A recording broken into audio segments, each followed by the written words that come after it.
Ontario's next Premier. Please welcome our leader, Tim Hudak, and his wife, Debbie.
Well, thank you very much, friends, for that very warm welcome.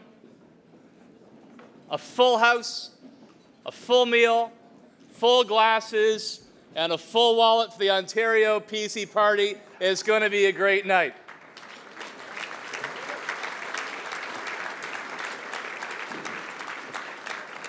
First, I want to thank our chairman, Tony Miele, for once again delivering an outstanding crowd for this evening's dinner.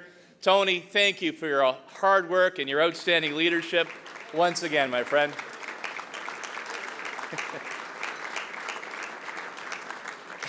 And let me also thank everybody. I really appreciate your generous support tonight, both in your contributions and taking the time to join us back in Thornhill. And I also want to say I'm particularly honored that Premier Mike Harris is also here tonight. Mike, thank you for your ongoing support, your leadership, and your dedication to this great province.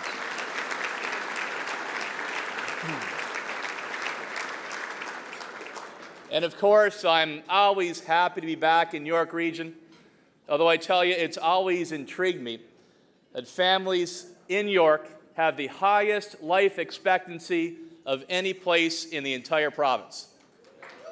You applaud that. It wasn't meant as a compliment. But it is actually true. And I've been trying to get to the bottom of this for years now. And my conclusion so far, based on tonight and the reception earlier on, red wine really is good for you. Now, I don't mind to say the crowd here tonight enjoys a Vino Rosso, but the last time I was here, Tony Miele and I were driving in together, and I said to Tony, you know, that's a rather funny place for a water tower. And Tony said, Tim, that's not a water tower, it's a vat. So no wonder you're always so welcoming. And I tell you, I actually really appreciate the warm welcome tonight, considering what happened to me this past week. It was another milestone in the glamorous life of being leader of the official opposition. You see, my daughter Miller is in Salsa Tots. It's a dance class. It's Salsa Tots. Now, she's 3 years old, so it's really they play a bit of salsa music and they jump and spin around and clap their hands kind of class. And Miller just loves it. And the only thing that Miller loves watching more is PC Ontario commercials like you just saw. She happens to be in one. So anyway, the other day, Miller was at Salsa Tots with my beautiful wife, Debbie, who is with us here tonight.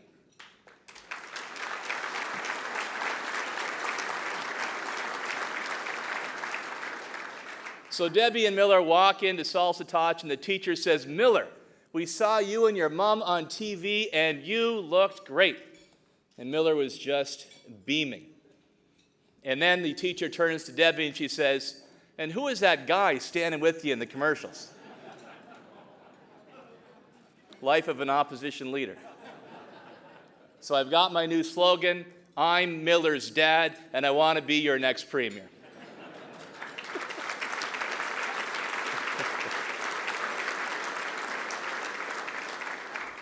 You know, Miller just loves that Salsa Tots class. And watching all of her new moves, I'm starting to understand that feeling that happens to all parents. The feeling you get when your children can do something that you cannot. It's a strange feeling. I'm proud that she can twirl and do the salsa stuff and time to the music, because I can't. But you're a little embarrassed, because you hate to admit that you can't do what your kids can. Proud, but a bit embarrassed. So welcome to the world of being a parent of young children.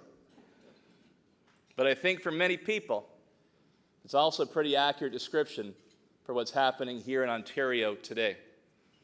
We're proud, but we're also a bit embarrassed.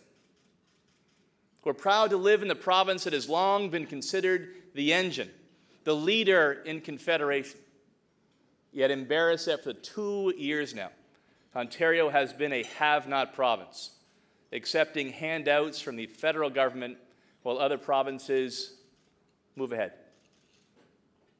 We're proud of the dedication of our doctors, our nurses, our frontline healthcare workers who embody care and compassion, but embarrassed that the government wasted $1 billion on the e-health boondoggle while patients are being treated in an oil-stained ambulance garage, as they were recently at Credit Valley Hospital in Mississauga. We're proud of the ingenuity, innovation, the drive of Ontario's entrepreneurs and industry leaders like so many of you here with us this evening. But we're embarrassed when the government doles out a sole source $7 billion contract to Samsung, a foreign multinational conglomerate for very expensive energy experiments. And we're proud of our police officers who protect our streets and keep our neighborhoods safe. But we're embarrassed that the system puts the criminals back on the streets before the officers even have a chance to get through the paperwork. Friends, we have the hardest working families, the most dedicated health professionals, police officers, the finest educators, the most visionary of business leaders. Yet still, we lag behind.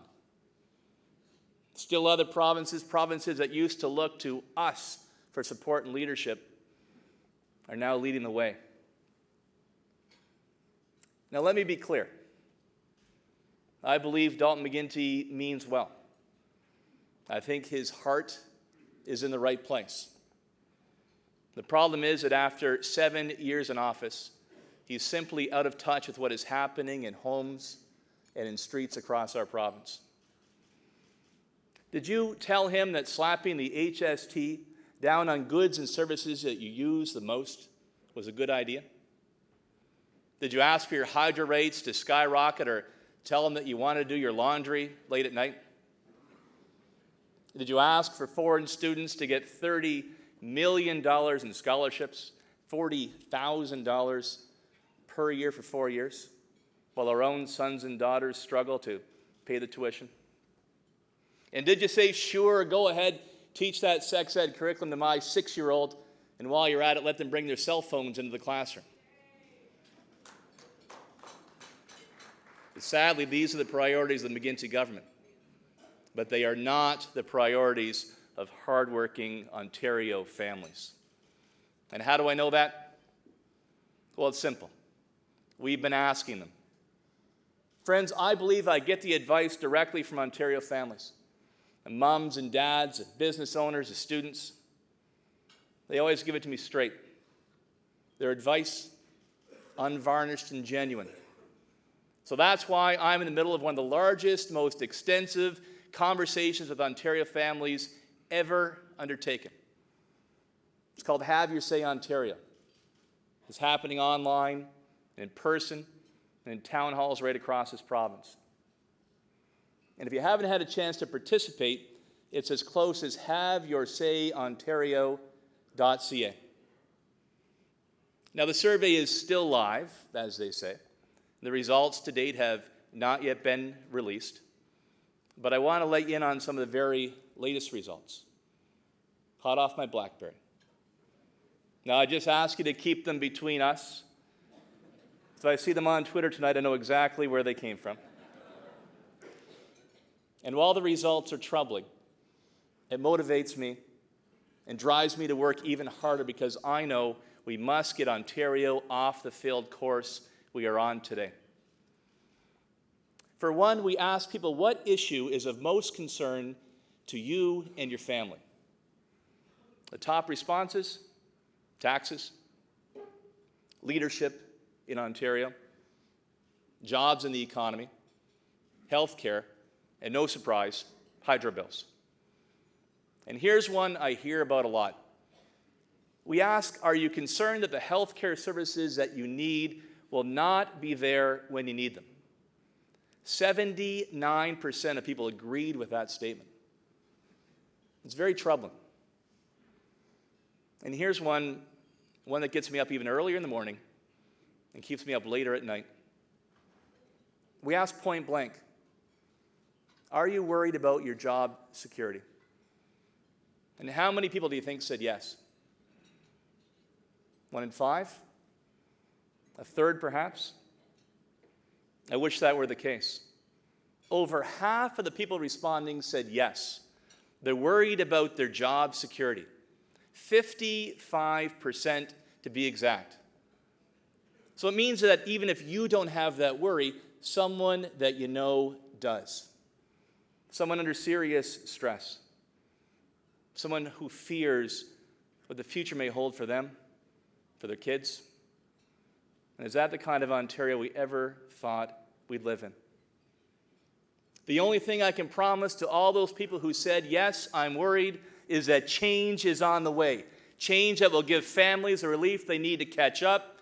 Change that will get your tax dollars focused on the services that matter. Change that will put its faith in the private sector to create jobs and then get out of the way. And friends, in 315 days, a PC government will deliver that needed change.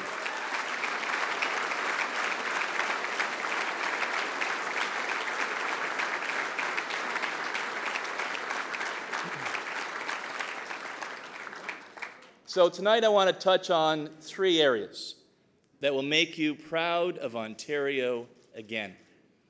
First, a PC government will deliver a plan to govern that will give families real tax relief so they can get their own household budgets back in order. The reality is the tax burden forced upon family budgets by Premier McGuinty has been stifling.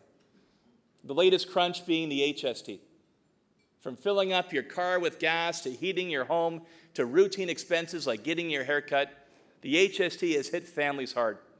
And it is absolutely clear that ordinary, hardworking families need some relief. One of the most important questions on haveyoursayontario.ca asks what kind of tax relief would best help you and your family. And in the months ahead, we will use that feedback to develop our comprehensive plan to govern, to move Ontario forward, a plan that will put families first, get government focused on the services that we care about and need, and make private sector job creation a priority. Which brings me to my next point. Friends, I believe the private sector should be the Ontario engine of job creation and economic growth, not bigger and bigger government.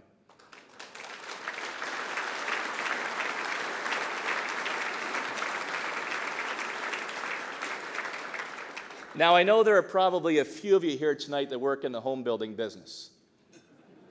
Maybe one or two. And no one knows better than you about Ontario families. You help them fulfill their dreams of home ownership, that Canadian dream of owning a home, each and every day. When more families have more resources and more confidence to move into a new home, the closer Ontario will be to returning to our proud spot as the leader in Canada. Over the last 7 years, Ontario's GDP has grown by a total of 9%, but government spending has gone up by a staggering 70%. And that kind of spending means that Dalton McGuinty is on course to single-handedly doubling Ontario's debt by 2012. Let me put that into perspective. It took 23 Ontario premiers 136 years to accumulate our first $148 billion in debt. And Dalton McGuinty will double that on his own because he just can't stop spending. Folks, I think you'll agree with me that the private sector simply cannot afford to support a bloated public sector any longer. And to help rein in spending, to get government focused on the basics families need most, I'm calling for a mandatory sunset review process that will force every government body to justify their existence and continued value to the public who pay the bills. And if they can't, they go.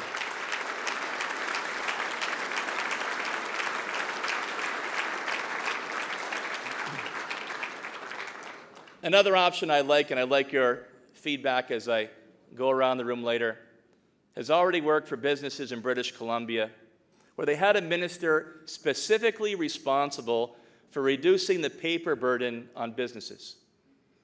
And every ministry and government was asked to count all of their regulatory requirements, and they set a target of a 33% reduction over 3 years. And because they had somebody who was actually accountable, and because it was measurable, they actually exceeded that goal. In fact, they reduced their overall red tape burden by over 40%. That helped small businesses create jobs again. It helped not-for-profits move worthy projects forward. It helped municipalities to get building again, and it's an approach that is sorely needed in Ontario today. And I also believe, in order to attract good jobs to Ontario and help build a strong private sector, energy policy should be treated as economic policy and not a social program.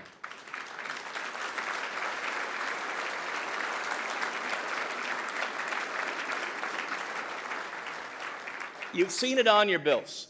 Because of this government's expensive energy experiments, your rates have gone up by 75% to date. If you have one of those smart meter tax machines, 100%. And worse yet, we learned this past week the bills are going to go up 46% more. And that's unaffordable for families. And it also means for businesses across Ontario, they're going to be grappling with skyrocketing energy costs. And for many, it will mean the difference of staying in business or letting employees go, turning off the lights, and closing the doors for good. And that's why we must create a strong, reliable, and affordable energy plan that will put consumers first. And as a principal cost for many businesses, we simply cannot continue with a constant tinkering, toying, and experimenting with energy anymore. We need a change in direction when it comes to energy policy in the province of Ontario.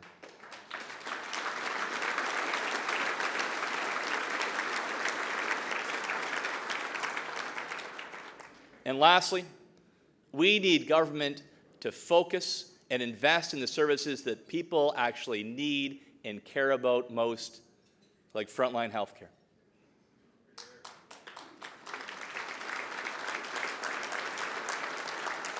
While the McGuinty government continues to throw money, millions and millions of dollars at consultants and bloated bureaucracy, a PC government will direct those dollars to frontline health care first.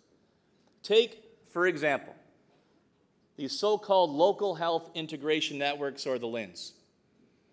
LHINs are a $250 million new layer of bureaucracy between the Ministry of Health and frontline healthcare providers and the families they care for. LHINs don't provide a single minute of patient care.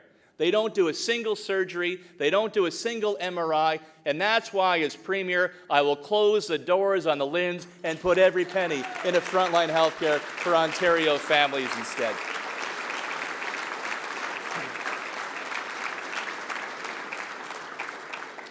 Friends, I believe, we all believe in the tremendous potential of Ontario, both in its land and its people. Just as my grandparents did when they came from then Czechoslovakia to Ontario prior to World War II. For them and countless other immigrants, Ontario always represented hope, and it represented opportunity. With your help and your continued support, Ontario can get by this embarrassment and once again be the envy of Confederation.